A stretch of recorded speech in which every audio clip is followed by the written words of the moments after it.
बिस्मिल्लाहिर्रहमानिर्रहीम। आप सबको इस चैनल में वेलकम किया जाता है। आज हम पढ़ेंगे determinant of equilibrium level of national income.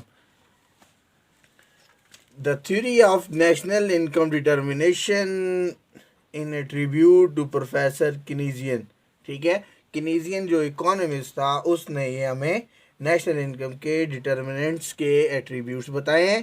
ठीक, और किनीजियन ने कहा है कि हम टू मेथड से नेशनल इनकम डिटरमिन कर सकते हैं। फर्स्ट हमारे पास है saving are equal to investment and दूसरा है aggregate demand equal to aggregate supply. ठीक है, तो आज हम टू सेक्टर इकोनॉमी का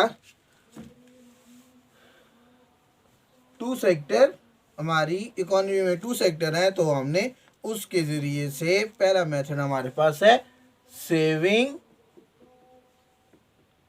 एंड इन्वेस्टमेंट।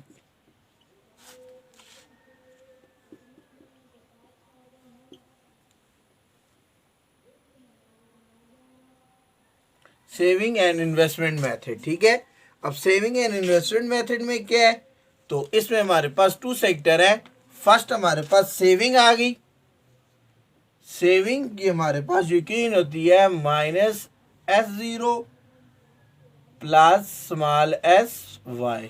ठीक है, saving is a function of income. ठीक है, और इसमें जो हमारे पास इन्वेस्टमेंट है I equal to I naught. ठीक है, ये आई नॉट और ये एस नॉट, ये आई नॉट हमारे पास एटोनमस सेविंग है, एटोनमस इन्वेस्टमेंट है।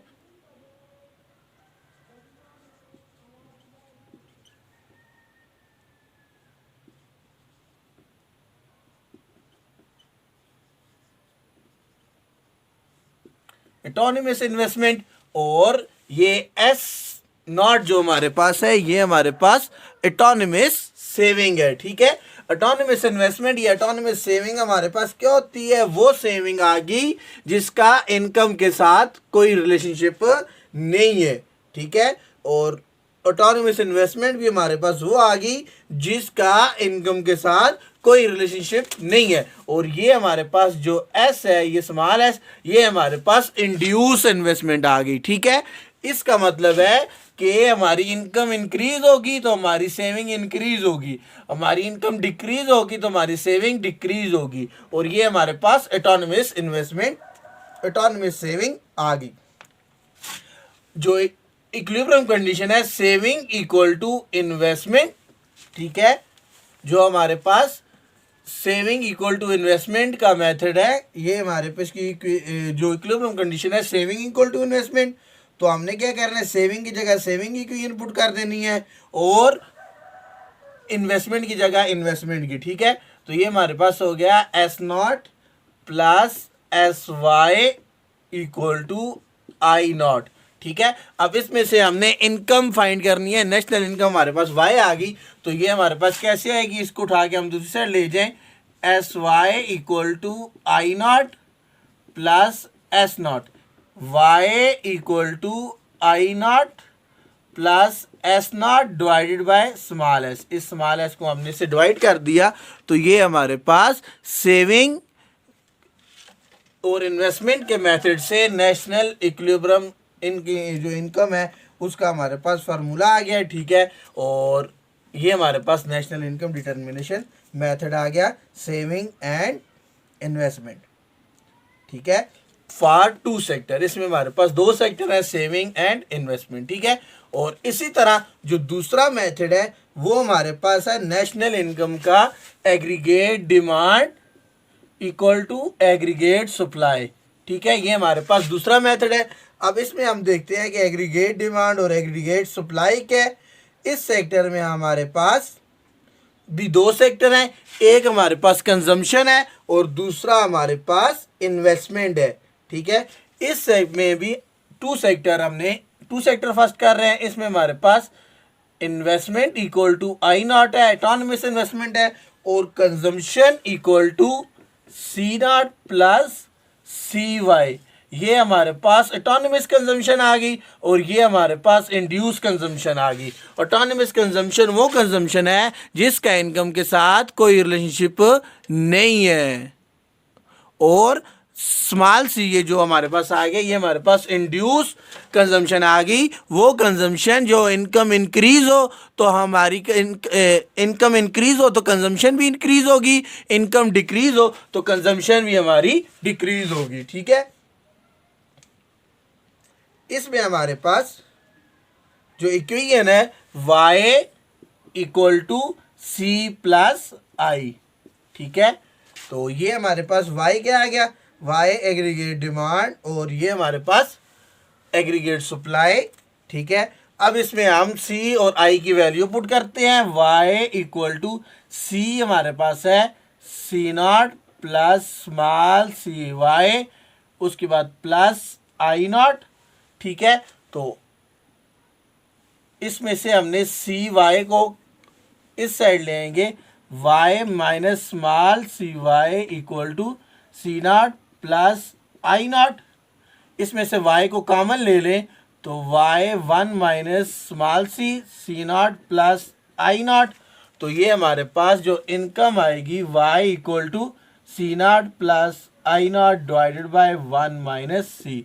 ये हमारे पास एग्रीगेट डिमांड और एग्रीगेट सप्लाई मेथड से y की जो नेशनल इनकम है उसका फार्मूला आ गया है। ठीक है, तो y हमारे पास होगा जो इक्विलिब्रियम लेवल y होगा y equal to C not plus I nought divided by one minus C. ठीक है, और इसमें अगर हमने c की वैल्यू ऑफ फाइंड करनी है तो हम c की, अब ये हमने नेशनल इनकम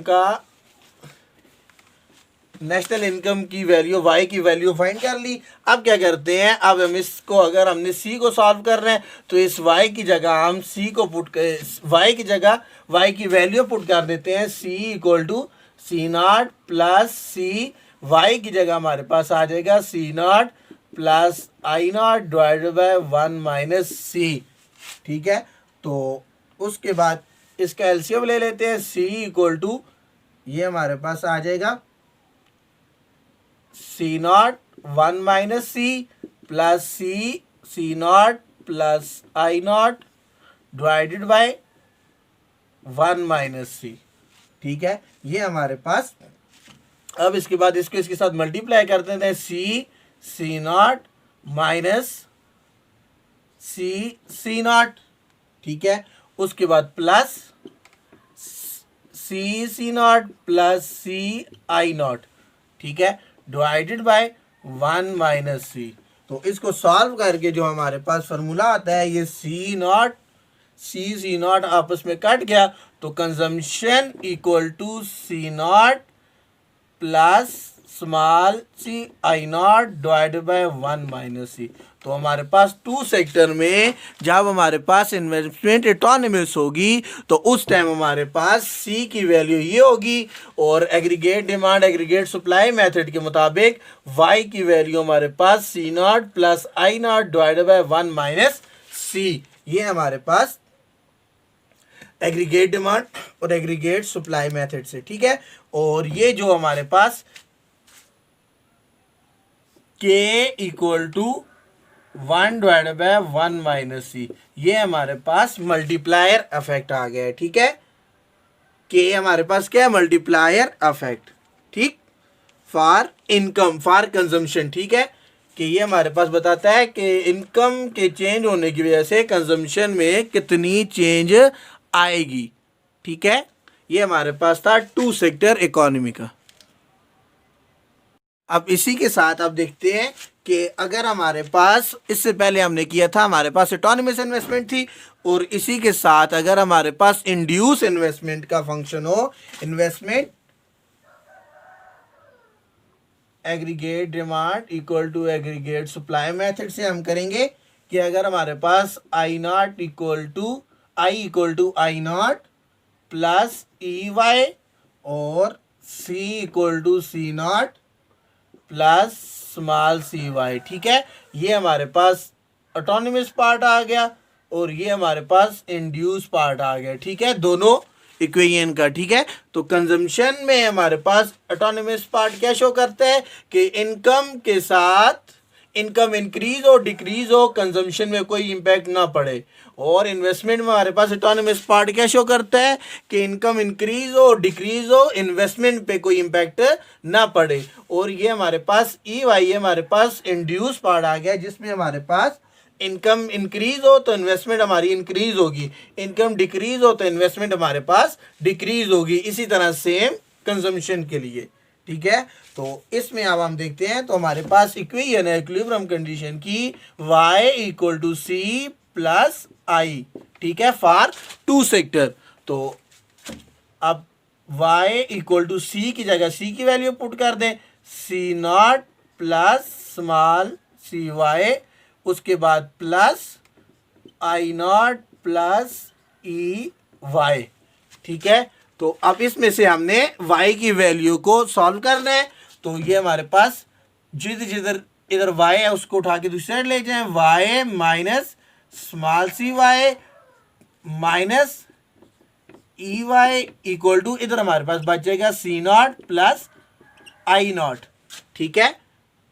तो अब इन तीनों में से y को कॉमन ले लें, तो ये हमारे पास आएगा y1 minus C minus E equal to C0 plus I0, ठीक है। तो अब क्या करेंगे, इस 1 माइनस C माइनस E को हम दूसरी साइड डिवाइड कर देंगे, तो हमारे पास y equal to C0 plus I0 divided by 1 minus C minus E, ठीक है। ये हमारे पास y की वैल्यू आ गई इक्विलिब्रियम y की, ठीक है, नेशनल इनकम की। जो हमारे पास फार्मूला होगा वो हमारे पास ये होगा, ठीक है।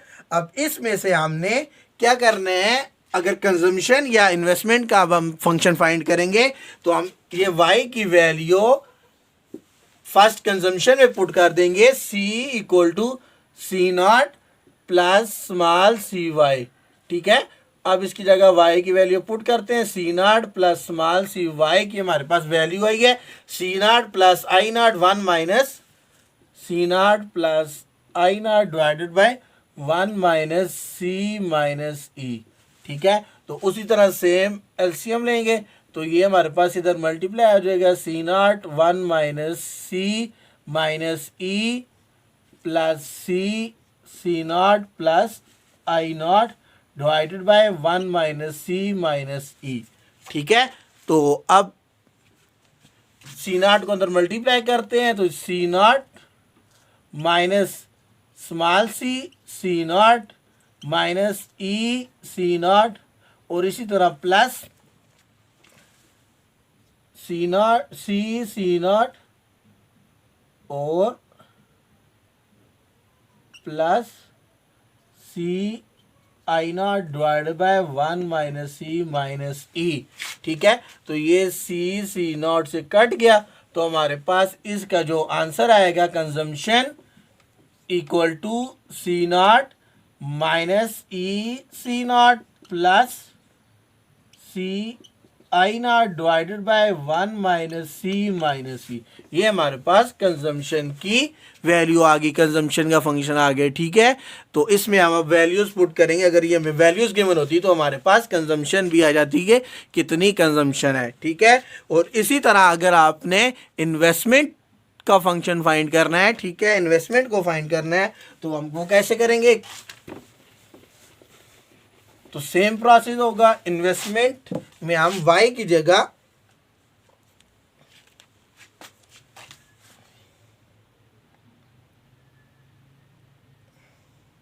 इन्वेस्टमेंट हमारे पास इक्वल है I equal to I0 plus EY, ठीक है। अब y की जगह y की वैल्यू पुट करेंगे,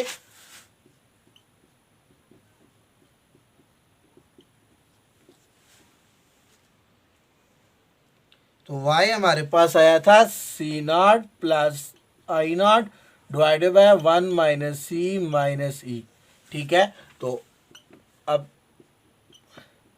इसका एलसीएम ले लिया, 1 minus C minus E plus C0 I nought divided by 1 minus C minus E. ठीक है, अब आई नॉट और ई को अंदर मल्टीप्लाई करेंगे तो ये हमारे पास I nought minus C I nought minus E I not plus E C not plus I nought E divided by 1 minus C minus E. ठीक है, तो ये हमारे पास ये कट गया तो हमारे पास जो आंसर बचा I nought minus C I not plus E C nought divided by 1 minus C minus C. ये हमारे पास इन्वेस्टमेंट का फंक्शन आ गया। ठीक है, इन्वेस्टमेंट की इक्वेशन आ गई। ठीक, कि अगर हमने इन्वेस्टमेंट फाइंड करनी है तो हम इनमें ये वैल्यूज पुट करेंगे तो हमारे पास इन्वेस्टमेंट भी आ जाएगी। ठीक है, ये हमारे पास था टू सेक्टर इकोनॉमी का। फर्स्ट हमने किया था ऑटोनमस इन्वेस्टमेंट और दूसरी हमने की है इंड्यूस इन्वेस्टमेंट। इसमें इसी तरह हमें इसकी एक एग्जांपल गिवन है C equal to 40 plus 0.6y और I equal to I naught equal to 80। ठीक है, ये हमें क्वेश्चन गिवन है। अब हमने इसमें नेशनल इनकम इक्वेशन फाइंड करके नेशनल इनकम फाइंड करनी है। ठीक है, तो वो हमारे पास किसकी इक्वल होती है, ये सी और आई गिवन है तो aggregate demand equal to aggregate supply वाला मेथड सॉल्व लगेगा। ठीक है, तो हमारे पास y equal to C plus I. ठीक है, y इक्वल टू सी हमारे पास है 40 प्लस 0.6y प्लस आई की जगह हम 80 पुट कर देंगे। आई नॉट इधर हमारे पास आई नॉट आ गया तो इधर आ गया 80। ठीक है, तो ये 40 प्लस 80 इसको उठा के हम इधर ले आएंगे y minus 0.6y equal to 40 plus 80। ठीक है, तो ये हमारे पास आ जाएगा y 1 माइनस 0.6, ये हमारे पास आ गया 120। तो इसमें से हम 1 माइनस 0.6 करें तो हमारे पास आएगा 0.4 120। तो y equal to 120 divide by 0.4, y equal to 120 को 0.4 से डिवाइड करें तो ये हमारे पास आता है 300। ठीक है, जो हमारे पास इनकम आई है 300। अब हमने कंजम्पशन फाइंड करनी है तो कंजम्पशन कैसे फाइंड करेंगे, इस इनकम की वैल्यू को इधर कंजम्पशन वैल्यू इक्वेशन में पुट कर देंगे। c equal to 40 plus 0.6, income हमारे पास आई है 300। ठीक है, तो इसमें हमने वैल्यूज पुट की तो इसको ऐड सब्ट्रैक्ट करेंगे तो c हमारे पास आएगा 220। ठीक है, तो ये टोटल जो हमारी इनकम है, इनकम में से 220 हमारे पास क्या है, कंजम्पशन और इन्वेस्टमेंट कितनी है 80। इन दोनों को कंजम्पशन प्लस इन्वेस्टमेंट करें तो आपके पास इनकम आ जाएगी। ठीक है, तो कंजम्पशन हमारे पास 220 plus 80 equal to 300, 300 equal to 300। ठीक है, ये हमारे पास आ गई है टू सेक्टर इकोनॉमी में। अगर हमारे पास कंजम्पशन और इन्वेस्टमेंट की इक्वेशन या फंक्शन गिवन हो तो हम इसको कैसे सॉल्व करेंगे। ठीक है,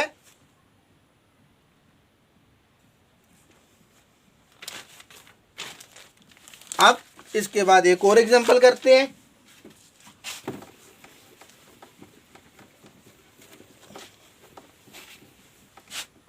ठीक है, हमें एग्जांपल गिवन है, अब दूसरे मेथड से सॉल्व करते हैं, सेविंग इक्वल टू इन्वेस्टमेंट वाले मेथड से।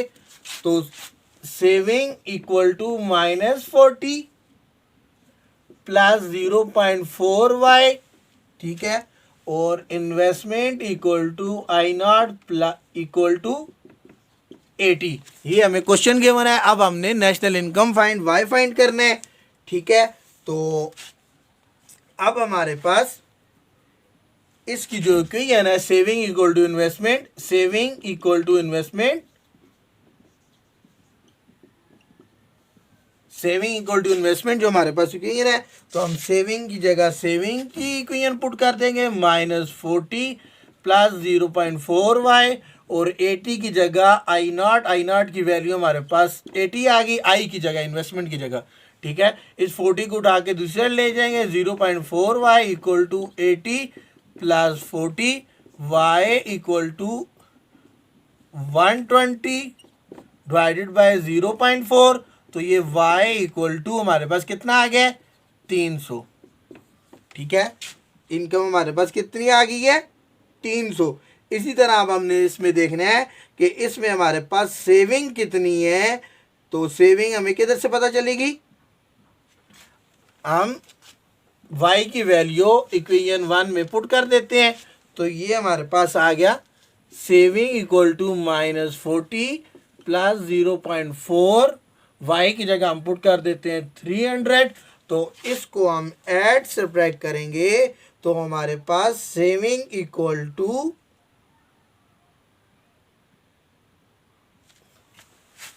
सेविंग इक्वल टू 80 आ जाएगा, ठीक है। तो हमारे पास इक्वेशन है 80 equal to saving equal to investment, तो 80 इक्वल टू 80 हमने सॉल्व कर लिया है कि हमारे पास सेविंग इक्वल टू इन्वेस्टमेंट है। ये हमारे पास था दूसरा मेथड, ठीक है, जिसमें हमारे पास इन्वेस्टमेंट क्या थी, ऑटोनॉमस थी, ठीक है। इसके बाद इंशाल्लाह नेक्स्ट क्लास में हम 3 सेक्टर और 4 सेक्टर इकॉनमी को भी डिस्कस करेंगे। चलें, अल्लाह हाफिज़।